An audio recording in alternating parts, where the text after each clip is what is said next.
Five-star quarterback Husan Longstreet decommits from Texas A&M and flips to USC. Where do the Aggies go from here with this position?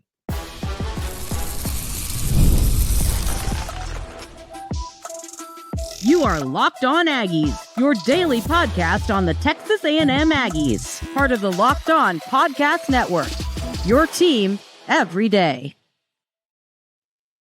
Welcome on into Locked On Aggies. I'm your host, Andrew Stefaniak. Thanks for making Locked On Aggies your first listen every single day. On the show today, ladies and gentlemen, we'll talk a little bit about what we saw from O'Neal at quarterback in his short time against New Mexico State. We're going to talk about some takeaways from the game. What did we learn in the game against New Mexico State? But we're going to start the show talking about the unfortunate news that happened yesterday, which is five-star quarterback who was previously committed to Texas A&M, Husan Longstreet, flipping to USC. The good news, here's the good news. The good news for Texas A&M when it comes to the future of the program, you already have a great quarterback committed in 2026 in Kasuga. Top 200 recruit, four-star guy. So you've already got a guy locked up for the 2026 class. You also have Marcel Reed, who is a young quarterback. This is a sophomore season. He's got plenty of eligibility left. You could have him for a few more seasons. So now here's the issue. You want to have a quarterback in every single class. That is why what you would call unfortunate timing of this flip for Longstreet hurts the Aggies. I mean, it's just late in the cycle. It's hard to recover when you get a commit quarterback super early. So, they landed Longstreet a long time ago. This is, we're talking, it was, months and months and months ago this summer. And Longstreet has been committed to Texas A&M for a while. That means, Texas A&M had shut down recruiting quarterbacks. They weren't probably looking for the 25 class. You think you got your guy. You think you've got your five-star guy who's the dude in your class at quarterback. And when that player flips to another school, you're in a tough spot because now you look at this and you go, okay, I don't have, we're late in this cycle. We've got signing days coming up. There's a lot coming up here soon, and you don't have a quarterback. And a lot of the good ones have been, snatched up by teams. It's going to be hard to find a really good quarterback unless you flip somebody. There's not a ton of great uncommitted quarterback. There's obviously a few, but I'm saying there's not a ton of elite uncommitted quarterbacks. You might have to flip somebody. But this is just unfortunate. I don't understand this decision unless they just threw a lot of money at Longstreet. Now, I've seen this argued on Twitter, and I think that I don't think that, in my opinion, I don't think that Husan Longstreet, USC has proven they can put quarterbacks, especially, the coach there has proven you can put quarterbacks in the NFL. It doesn't matter. Obviously, I don't think their success his previous stop before USC's. But the point here is, I think that I saw a lot of people saying, well, why would he go? Well, that makes no sense. It has to be just about money. Riley's proven, putting quarterbacks in the league over there. And I'm just telling you, I'm not saying it was a great, I understand the decision. I get it. I don't think it's like the craziest thing ever. But now kind of looking at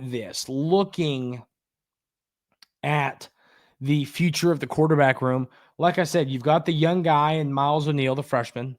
You have to assume the shape up of the quarterback room is going to be incredibly, incredibly interesting this offseason. You have to assume Conner Weigman's gone. You got to know Conner Weigman's a guy that loves football. We've talked about that, and he's not just going to be like, and I saw some people in the comments when I talked about this last week say, oh, I don't know. I think Conner Weigman was the second out. I don't agree. And the reason I feel that way is because I think Conner Weigman is a guy who loves football and he will do everything in his power to play football. And I think that he now understands that his best opportunity to do that is probably hit the transfer portal. Because once again, once you've been overtaken by a younger quarterback, that's when you're in a tough spot. Looking at this reality, for Conner Weigman, it's something we talk about all the time. When someone takes your spot that's younger than you, and it's not a spot where you can have multiple guys, like guard or linebacker or, defensive line, or even there's a rotation. You know what I mean? Obviously, there's rotation in some positions. If you're a player at a position, which, quarterback is one of the few that you really just have one quarterback, and you've been replaced by a younger guy, you're in a tough spot. You're in a really tough spot because now, the guy who has more eligibility than you and is younger than you has taken over your spot. It's going to be hard for you to regain that spot, especially knowing that Marcel Reed's playing good football. So I think Wigman hits the portal. You still got Henderson. I have no idea what's going to go on with him. I really don't. That's just a really weird one. Miles O'Neal, we'll talk about him, the young guy. Maybe there's something there. And then you've got the Kasuga coming in 2026. So I'm not saying you don't want to go get a quarterback in 2025. But what I am saying is it might be a little bit hard to go get the elite top 150 quarterback. I think there's a few quarterbacks left available, but once again, Texas A&M would just, if they were going to land these guys, they would have to just swoop in and get them. I mean, it's not like they're going to just be able to hop in and grab these guys. I mean, they would be fighting an uphill battle knowing they're going to be recruiting against schools that have been recruiting these quarterbacks for a long time. And maybe Texas A&M's reached out previous, but still, I don't think they've been digging as hard at those guys after, knowing they had Longstreet committed for such a long period of time. So looking at this quarterback room and the future of it and what it might look like, I just have this feeling that I have a feeling that you're going to see this room be just fine. I'm not too concerned about it.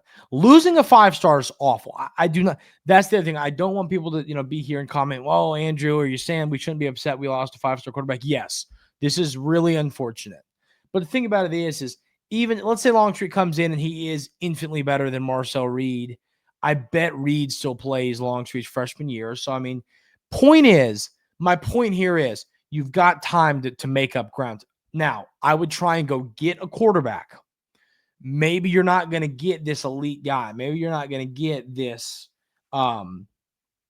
incredible top end, type of quarterback.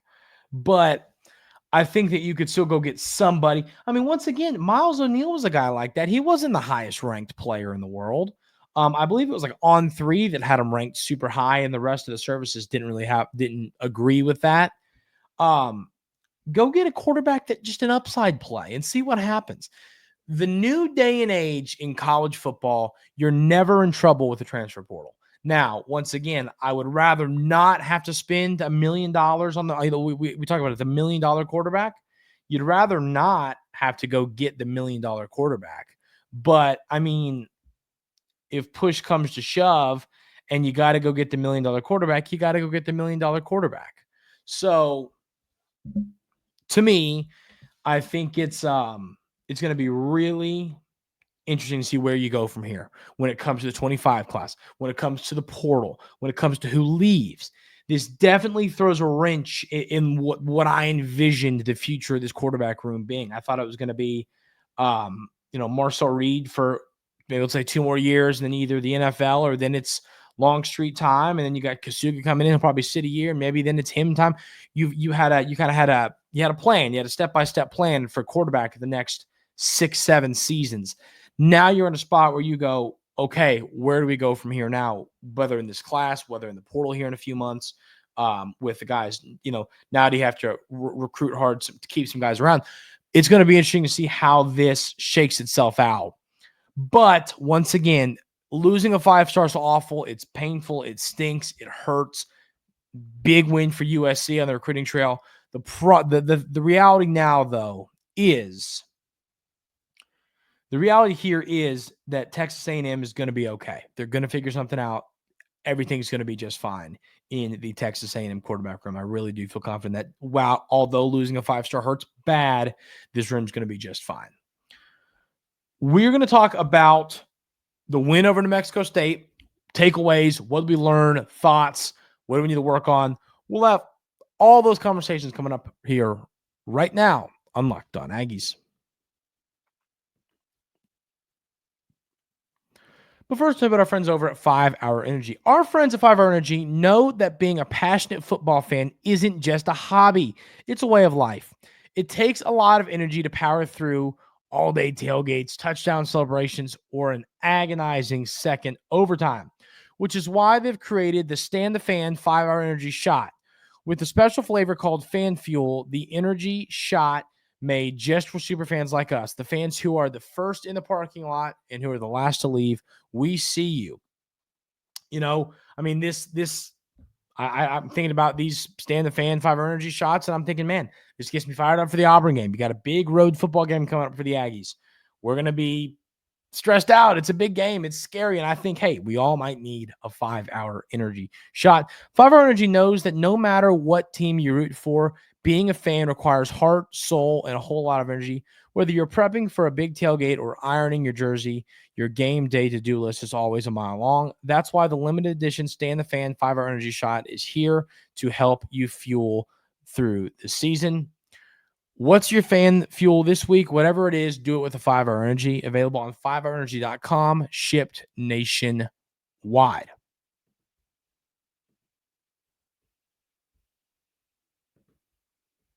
So looking at this game against New Mexico State, I mean, could you have won by more points? Sure. You know, I think that you were smart to do what you – I really liked the decision to take players out when, you know, when you did. I liked that decision. I think it was a good call.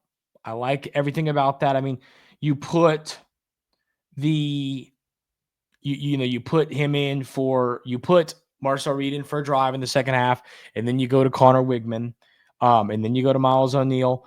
I like that. You kept your players healthy. I loved the decision to give Amari Daniels, just 5 carries early in the game. Hey, he did everything he needed to do, 71-yard touchdown, 5 carries, 84 yards, 16.8 yards per carry. Obviously, a 71-yard rush will do that for you.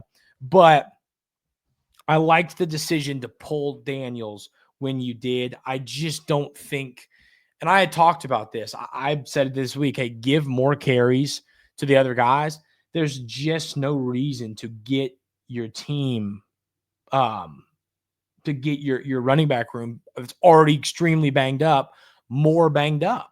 So, EJ Smith, I'll just be honest with you. I just don't know how I feel about it. Now, the reality here is very simple.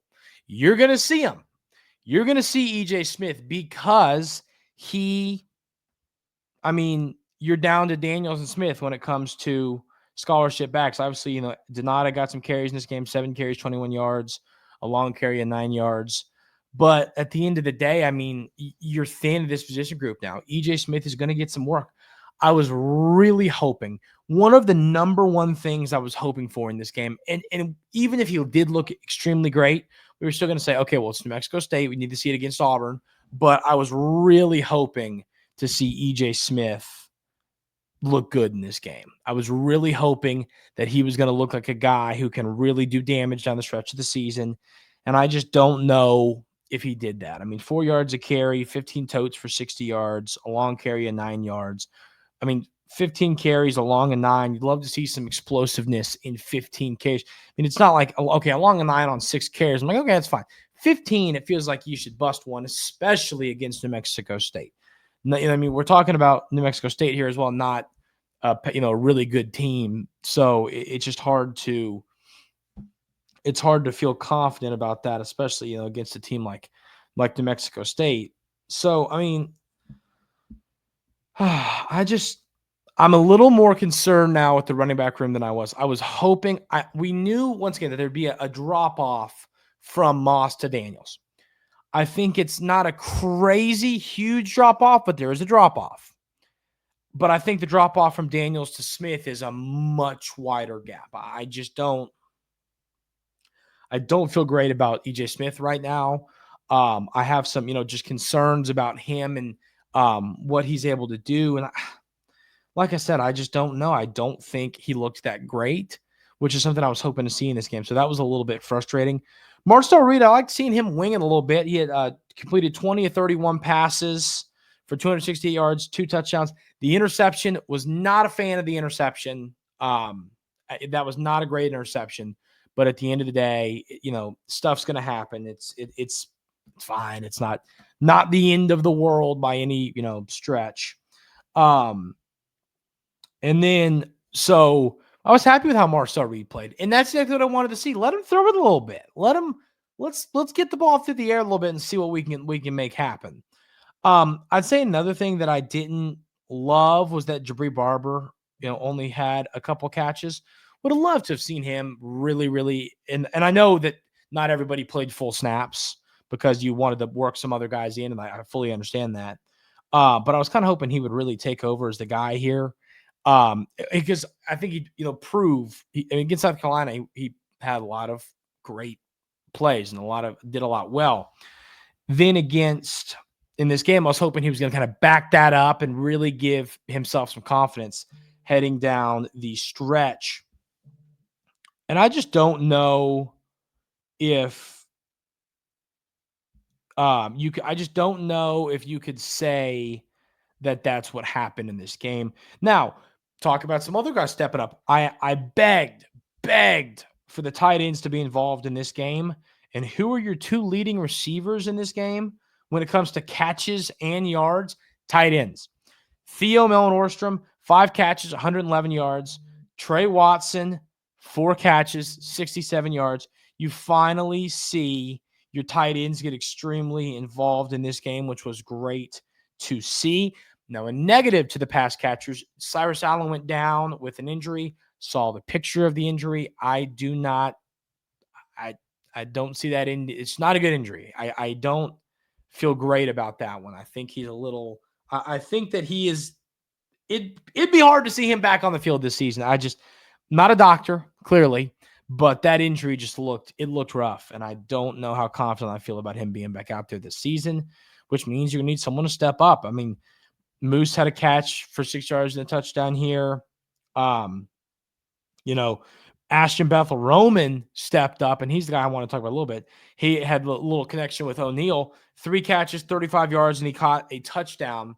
I was impressed with Bethel-Roman. I think he's a guy that I would like to see get more involved in the offense, I think, down the stretch. And you see that happen a lot with freshmen. They kind of they don't do – they'll kind of settle in as the year goes on. And I think that is going to happen for Bethel-Roman. And part of the reason you see freshmen get more involved later in the season is injuries. I think that is the case here. Obviously, I think, Bethel-Roman, it was New Mexico State, so he got some run because of that. But I also think at the same time, he's going to get some more snaps just because of some different injuries and just because of the upside he possesses. The last thing here we're talking about is Malik Sia. Dude's got to get some more snaps out there. I mean, I've got the stats right here. In this game, he had 5 tackles, 2 sacks, 3 tackles for loss. I mean, that'll work. That will, in fact, work. Really happy with the way, Sia played in this game. And, I mean, I think he's a guy. I've always liked him. The long, lanky pass rusher. I think there's definitely you could get him more involved. I really think you could get him more involved with this defense. We'll break down this game more tomorrow. There's a ton more to expand on, but I just wanted to give quick hit thoughts. We would have talked a little bit more today, but we had to talk about Longstreet. We're going to talk about Wigman and the way he looked and maybe a potential change in who is QB2. We'll have those conversations coming up right here on Locked On Aggies. But first, about our friends over at FanDuel. Get ready to tackle the NFL action with FanDuel, America's #1 sportsbook. Because right now, new customers can bet $5 and get $150 in bonus bets if you win. The FanDuel Sportsbook app gives you everything you need to place live bets on the NFL all in one place. So when you get a hunch in the middle of the game, you can check out the latest stats, view live play-by-play, and so much more on the same page where you place your bets. Just visit FanDuel.com to join today. You'll get started with $150 in bonus bets if you win your first $5 bet. That's FanDuel.com. Never waste a hunch. Make every moment more with FanDuel, an official sports betting partner of the NFL and the Locked On Podcast Network. Also want to tell you about our friends over at GameTime. Those of you everydayers here at Locked On Aggies know that I love the GameTime app. It is my favorite place to go buy tickets. My mom just bought tickets for her and I to go to a concert here in the beginning of December. It's going to be really cool. We're going to the Grand Ole Opry, which is going to be a lot of fun. Never been. Going to be a great time. And we got tickets on Game Time. Really excited about it. It's going to be a great concert. Going to be a ton of fun. I am fired up about it. And once again, the only place that I ever buy tickets is Game Time. And I recommend y'all do the same. The best app, the best prices. Easy to use. Love everything about it. Take the guesswork out of buying tickets with Game Time Picks. Download the Game Time app, create an account, and use code LOCKEDONCollege for $20 off your first purchase. Terms apply. Again, create an account or redeem code LOCKEDONCOLLEGE, $20 off. Download Game Time today. What time is it? Game time.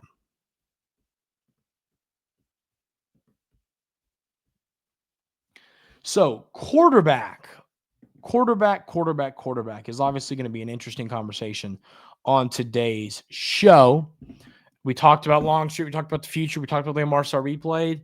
But I'll tell you, Conner Weigman, and there could be a lot here. It could be that he's just packing it in for the year. It could be he's just, in his own head about things. But in his limited snaps, Conner Weigman did not look good. Interception, 3 and out. His passer rating was a 3. A 3 or QBR or whatever, the college equivalent. So yeah, let's pull up those numbers. So you saw Conner Weigman with a QBR of 3.2. Marcel Reed's was 87.7. Miles O'Neill's was 97.8. And then you see Conner Weigman's at 3.2. The young man is just in his own head, ladies and gentlemen. He's really, really in his own head. I believe that maybe a new landing spot, a change of scenery can serve him well. I believe that he can maybe figure things out and turn it around. But confidence is a real thing, and it's safe to say that he has none right now. I don't hate maybe making Miles O'Neill QB2 even. I've seen some people agree with that on social media. How about this? We'd rather just Marcel Reed be out there and be healthy and play good football. But, Wigman just looks lost right now. And I believe he's going to transfer. And I believe he could be a guy next year that you go, man, Conner Weigman dialed it in. He figured it out. Good for him. Happy for that young man. That's how I'm going to feel. I think that's how pretty much everybody, all Texas A&M fans would feel about Conner Weigman. Because he loves the game. He loves Texas A&M. But he loves the game, I think, maybe even more than Texas A&M, where he's going to pursue and do everything in his power to keep playing this game as long as he can. So if I'm Wigman, I'm kind of packed in for the year, and I'm ready saying, okay, we got a few more weeks, and then I'm off to find my next home when it comes to a new place to play. So I don't hate making Miles O'Neill the QB2. He's got a big arm. I'd be really anxious to see what we could see. What we could see Colin Klein do with a quarterback like Miles O'Neill in a full game. You know what I mean? So, hey, I'm anxious to see I believe there's upside there. He's got a cannon for an arm. There's upside with Miles O'Neill without question. I kind of be anxious to see what the future looks like for him. But Wigman's confidence seems like it's gone. It feels like he's in a bad spot. it might be time to maybe make a change at QB too. I don't even know. But and then obviously you got Henderson in there as well, but it's a weird situation. I don't know what's going on with him. He's banged up. It's weird stuff going on there. That is going to do it for today's episode of Locked On Aggies. Thank you all so much for being here every single day. I really, really appreciate it. If you haven't already hit that subscribe button on YouTube, that helps the show a ton. Hit the subscribe button on podcast platforms. Leave 5-star review there. All of those things help the show out a lot. I really, really appreciate it. Hope everyone has a great rest of their day today. It's Auburn week. We got a lot of fun football to break down. Have a great rest of your day today, and we'll see you tomorrow right here on Locked On Aggies.